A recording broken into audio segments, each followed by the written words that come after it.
Perkembangan digitalisasi berdampak pada perubahan pola transaksi masyarakat dari penggunaan uang tunai menjadi transaksi digital.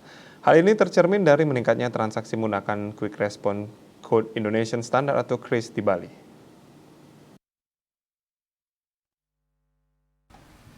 Kepala Perwakilan Bank Indonesia Bali Erwin Suryadimaja mengatakan perkembangan KRIS di Pulau Dewata mengalami peningkatan.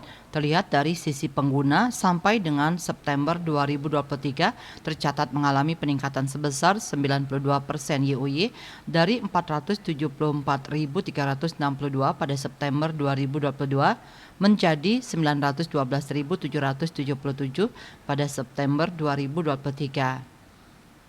Begitu pula dari sisi jumlah merchant sampai dengan September 2023 terjadi peningkatan sebesar 43% YoY dari 532.206 pada September 2022 menjadi 762.577 pada September 2023. Peningkatan jumlah pengguna dan merchant KRIS berdampak pada peningkatan jumlah transaksi. Volume transaksi menggunakan KRIS sejak Januari hingga September 2023 tercatat mencapai 28,4 juta transaksi dengan nominal mencapai 4 triliun rupiah.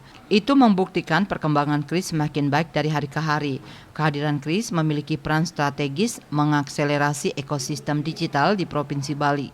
KRIS sendiri selama ini telah berperan dalam menciptakan ekosistem digital bagi UMKM.